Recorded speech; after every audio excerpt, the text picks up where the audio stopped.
some walking and then about to go to the outdoor gym. It's a little windy out there, so my hair is gonna look a little crazy. So I'm here to talk about soil. A lot of you know that I am the founder of Vegan Wines, and I'm very, very particular about the soil, not just the vegan label on the back of the label, because they do not begin at the soil. They begin from harvest, and that doesn't mean that they're vegan. They're overlooking that. So about in 2018, I went to France for my birthday, and we were in a wine tour, and someone said the word egg whites, and I'm like, why are they saying egg whites? Well, we're in wine, the winery. And then that's when I learned that not all wines are vegan. So my birthday trip turned into a research trip, and I went vineyard, winery after vineyard after winery, asking all these sorts of questions. And then I bumped into a vegan master that, he's not vegan, but I was asking him questions. And then he was like, well, and I was explaining to him that we're vegans and blah, blah, blah, right? And he goes, well, just to get it correct, if you are searching for vegan wines, you have to begin at the source, which is the soil. I was like, oh, I never thought about that. Okay, tell me more. And he said that he purchased his vineyard, I don't know how many years ago, but the first 5 years, the soil was dead. So he said there was no insects on it, there was no worms, no bees, nothing. So he had to let it be for 5 years. Now that's a long time. You buy this vineyard and you're like, okay, I'm going to start planting, but you can't. So I was like, okay, when I go back to the States, I know I'll find vegan wines. And I went and I asked sommeliers and I asked restaurant directors, and a lot of them said all wines are vegan. And I was like, no. And this was back in 2018. So I probably sound a little crazy, which us vegans sometimes do anyway. But the thing is that I was like, okay, I'm going to create something. I'm going to go research. I'm going to make sure that the wines that I pick are that I can drink. And that's how I started my wine club. So just to cut long story short, the soil is so important. So I wanted also a way about food, because Eric, my partner, he doesn't drink wine, but he was going with me to these wineries. And he was like, Francis, well, if the vineyards are, they put all these things in the soil, imagine our food. And I was like, wow, yeah. So during COVID, we began our own farm. Nothing crazy, just something for him and I. And then, wow, did the food grow? I had so much food. He was like, oh, we got this and we got that. I'm like, I'm only one person trying to cook. So that's why we started the events, to share the food. And so my thing is, and I quote a vegan that said, we are not vegans because we still eat from the soil that has animal products. And this is true.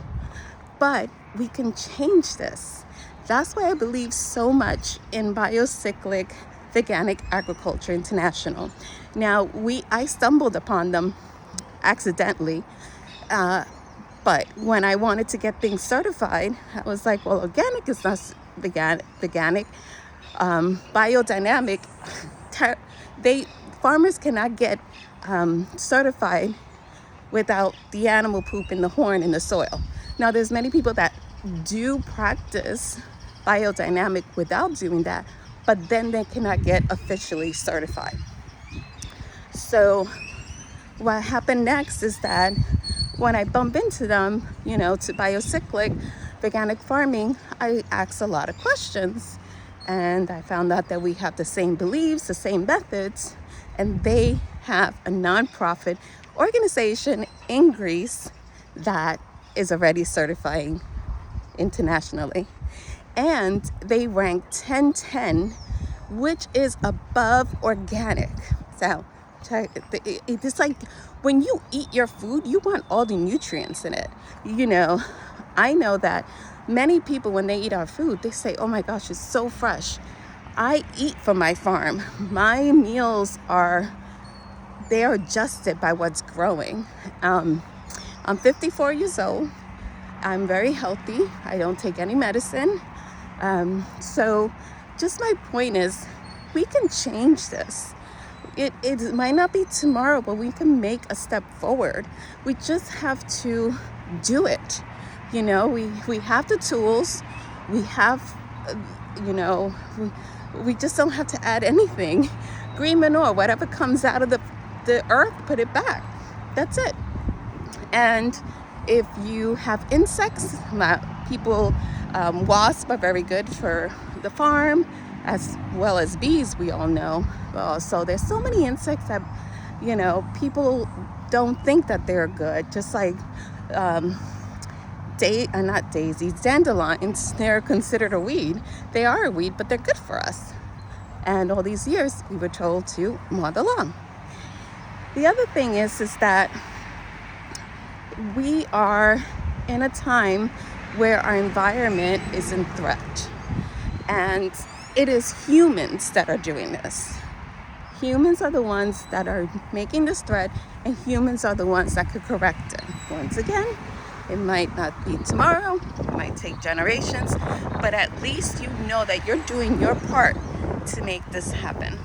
And this is for health, animals, the environment.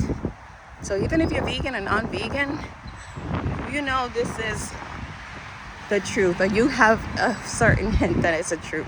So let's start doing something about it today. Why don't you tour the farm, Little Logan's Farm? Come to one of our events.